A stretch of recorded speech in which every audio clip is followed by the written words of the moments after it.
You ever wonder why the same old teams continue to stay irrelevant? When washed up star players get sent to the Wizards, it's almost like a career death sentence. 2026 upon us, a lot in the NBA landscape has changed, but most of the bad teams remains the same. Some front offices so clueless, they actually trade away their generational franchise game changer for crumbs, only to end up rebuilding less than a full year later. Too many teams have fumbled on Luka Doncic, ended up going to the Lakers of all places, and then you got Philly, spending years tanking for high picks, forcing the organization to build around injury-prone Joel Embiid, whose legacy highlighted by denying Jokic from three-peating an MVP.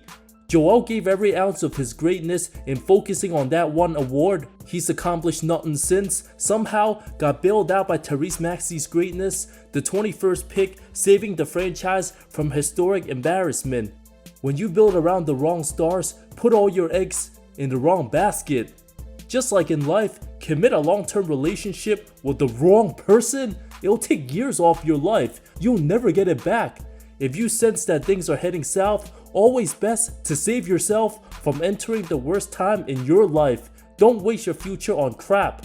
Let's look at the franchises that made severely painful decisions years ago, now begging for mercy, praying somebody come save them. Starting with the atrocious Memphis Grizzlies, Ja Morant and Jaren Jackson. Pack your bags. From being ahead of schedule on the rebuild, if this was 2021, the young Grizz would be one of the 5 teams with the brightest future. Now they're in the NBA's bottom shelf dumpster. Realizing the grit and grind era ended in 2017, franchise used to have an identity. Now all of a sudden, 6 seasons into the Morant era, reminding longtime fans the dark times of the Vancouver Grizzlies.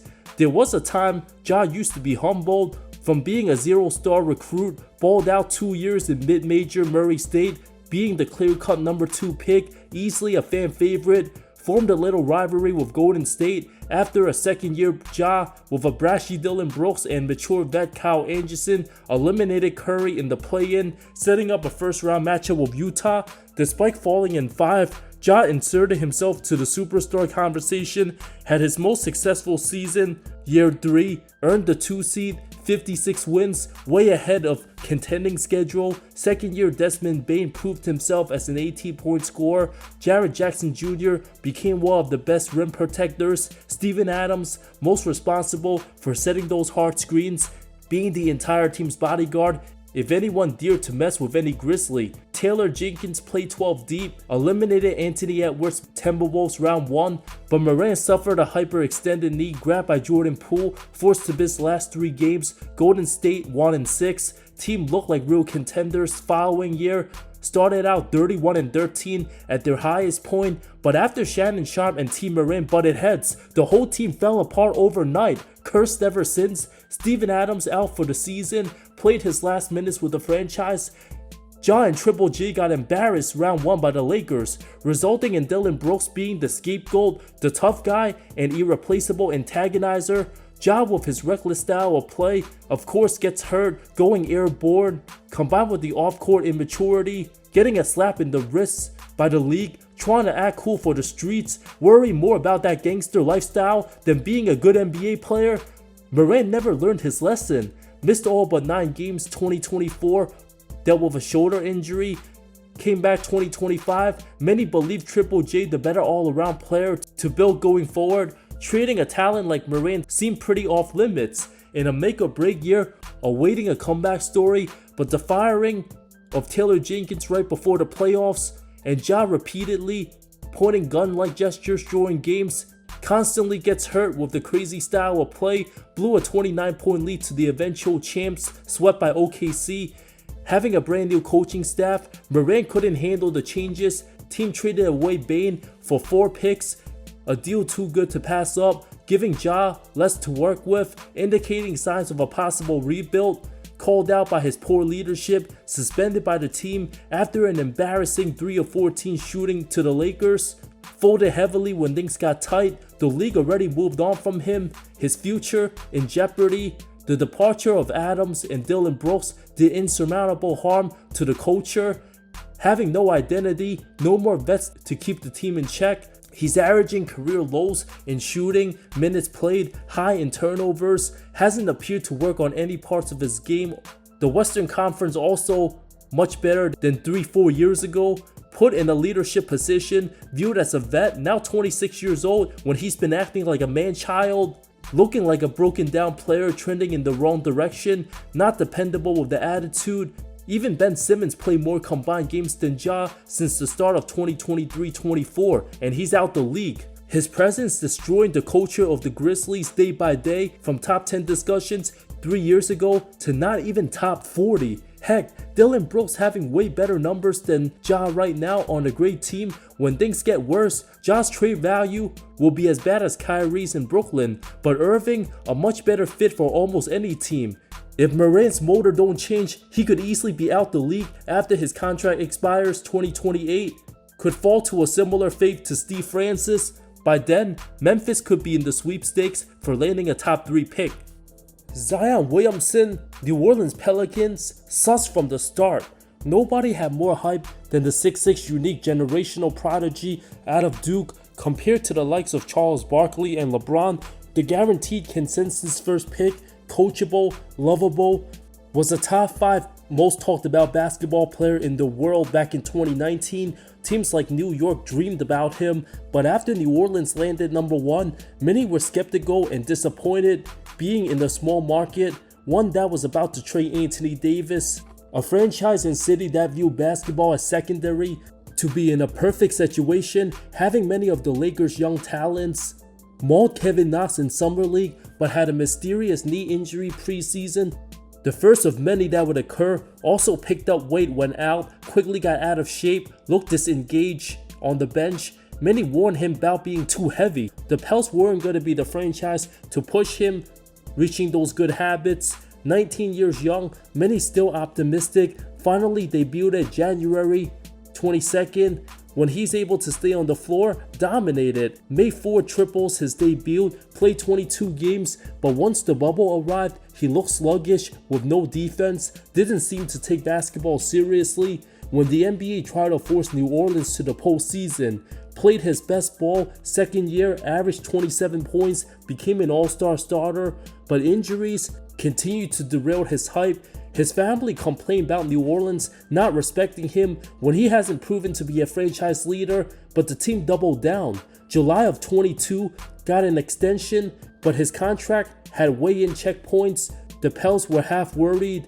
Zion had to return the favor and ball out. Had a right hamstring strain, only showed flashes of greatness, never maintained, lasted just 29 games, a total disaster. Pels fans even mocked him in Mardi Gras, laughing about his weight. When team traded for CJ McCollum, Mr. Williamson himself didn't have the courtesy to reach out. JJ Redick called him a detached teammate. His closest moment sniffing the playoffs, a 40-point, 11-rebound effort play-in versus the Lakers, but lost, suffered a devastating hamstring injury, kept him out the rest of the postseason. Team even traded second-year Dyson Daniels for a banged-up, damaged goods DeJounte Murray. Daniels went on to win Most Improved Player, second in Defensive Player of the Year.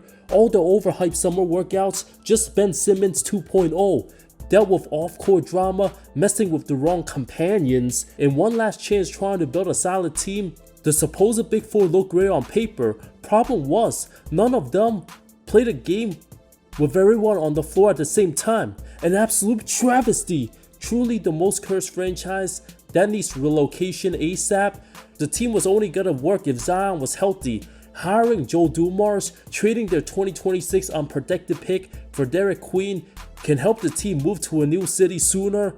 Zion finally lost some weight this past offseason. In year 6? Are you freaking kidding me? A pathetic disgrace of a wasted talent, only playing about 40% of available games, still can't shoot, doesn't defend till the fourth quarter, 69% free throw shooter, can't dribble, can't go right. It should be absolutely illegal. How much NBA players these days can get away with earning over 100 mil and not even giving a damn about the game? The Brooklyn Nets franchise been a joke ever since relocating from Jersey. After trading for Darren Williams, months before the move, traded their protected first-round pick that happened to be Dame Lillard for Gerald Wallace, a deteriorating role player. Even KG and Paul Pierce assumed D. Will would become MVP caliber, but were mistaken. Williams had ankle problems, couldn't deal with the New York media, lost all motivation for the game. The incompetent Billy King then tried to build around Brook Lopez, a good player in his own right, but not a reasonable first option. Knowing they didn't have their picks from the Boston trade, tried pairing up Brook with Jeremy Lin, did not work. Traded him for D'Angelo Russell, resulting in the Kyrie KD era. After that disaster failed, tried building around Mikal Bridges, put up NT stats, 27 games, 23 season, average 26 as a first option. When Bridges proven to be a number 3 and 4 on good teams, wasted the entire 2024 season. Team went nowhere, no draft picks. Brooklyn eventually realized they were wasting away. Got their dream package, 5 first-round picks for Mikal, 4 of those unprotected. Controversially, drafted Igor Demi 8th overall. Traded Cam Johnson for Michael Porter. Didn't make much sense. With all the draft picks, a bunch sent to the G League, team still without a point guard, no identity, a young roster compiled of mid-first round picks, preying on the lottery to save them come next season. One playoff series won last 12 years, a disaster of a franchise.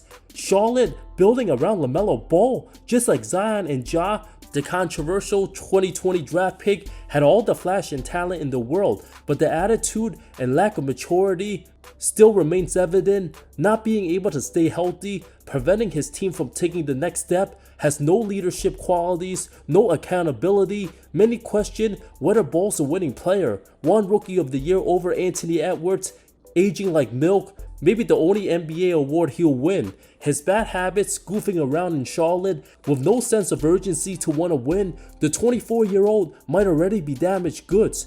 Trying to trade for Colin Sexton, a 26-year-old vet, to mentor a 24-year-old, this franchise can't be serious.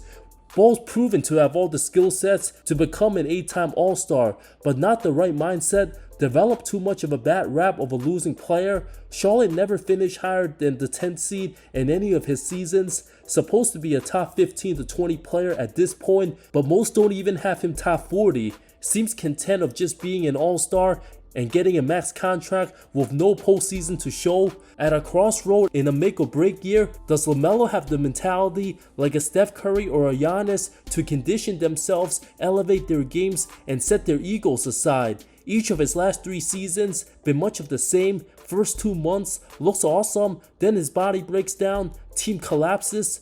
Former second pick Brandon Miller having injury concerns year 3, playing 20% of games together since Miller drafted. 3 more years left on his contract after 2026. Rookie Con Knipo, the way mature player with the right attitude, discipline. The franchise needs to move on from their failed injury-prone 24-year-old. Only a desperate team would take a massive gamble in LaMelo. Look for names like Sacramento and New Orleans. The Hornets at this point, numb to hearing LaMelo's name. For the first time in his NBA career, Charlotte looks like they don't need him anymore. For a guy who's averaging 46 games per season last 3 years, he's not gonna magically start having healthy seasons unless he changes his mindset and approach. Time to move on, Charlotte. The Washington Wizards, a loser of an organization since the 80s, boring franchise with no memorable moments, no conference finals since the 70s, no 50-win seasons since 79. This team lucky if they get 50 wins in 2 seasons combined. How do they remain this bad? It all started in 2019 after John Wall's career-damaging Achilles tear. Team should have set the rebuild button much earlier, but dysfunctional GM Tommy Shepard said the team would build around Bradley Beal, an absolute travesty of a decision. All the Beal hate today dates back to the countless stupid decisions done by the Wizards. Their biggest win of the decade, magically only to trade him when another team stupid enough to have his contract. Team couldn't even get past Isaiah Thomas's Celtics. With Beal the number 2 option, all the franchise did was stall time to become mid. Beal put up his good numbers during his best years. There's a reason why he averaged above 30 points a game and still wasn't selected an all-star. Team then overpaid for Davis Bertans, traded the depleted Wall for Russell Westbrook.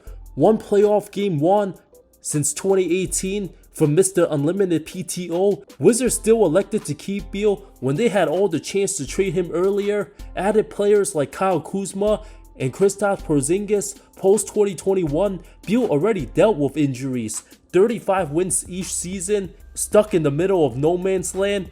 In a year where they could have tanked for Wemby, ended up with Bilal Coulibaly, the definition of mediocrity, a self-inflicted disaster. Any team holding on to Bradley Beal for dear life, giving him a no-trade clause, should be banned and destroyed from the National Basketball Association. Everyone in the world figured out Beal's a good player, but not a winning first option that moves the needle. How stupid do the Wizards have to be to understand this simple concept? Summer 2022 rewarded 5 years $251 after being sent to Phoenix. Bradley Beal's name's literally the NBA's biggest punching bag ever since, especially now with Ben Simmons out the league. Team finally rebuilded but chose the wrong season in a historically weak draft class. Selected Alex Sarr second overall, a promising young big but unproven as a franchise star. Wasting all that time hoping first option Beal would lead the team to anything, one of the dumbest basketball decisions any franchise could make. How about the Washington Wizards of the West, Sacramento Kings? Nothing to show for over 2 decades, one playoff appearance last 20 years, endless rebuilds with countless failed lottery picks. They did draft a couple good players, but couldn't build a competitive team that lasted for more than 2 seasons.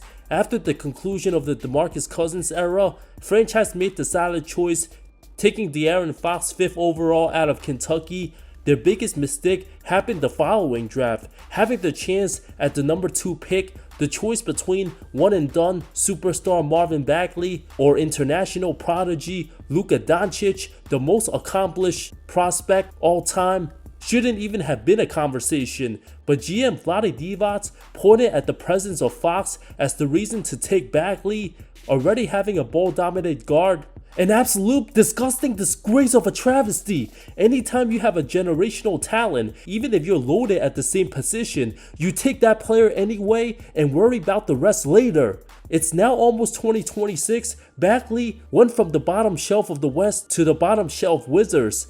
On his way out the league, Bagley and Fox butted heads, even both their pops got involved. Created a hostile culture, team drafted eventual superstar Tyrese Halliburton, but traded him after a year and a half, fueling the logjam of a loaded backcourt. Got Domantas Sabonis, a talented center, but defensive liabilities. After a brief success, team elected to do nothing 2023 offseason. Joy Mike Brown's firing, 6 different coaches later, Fox had enough, demanded a trade, perhaps even with Luka or Halliburton on the team. Sacramento, with awful ownership, still finds a way to ruin those all-time talents. Now stuck with the mid-3 of DeRozan, LaVine, and Sabonis, not trading De'Aaron Fox for young assets, taking the chance at the disgruntled Zach LaVine and his massive contract, made absolutely no sense. The team will be left with no choice but hit another rebuild. They stink with the current roster, trying to remain competitive.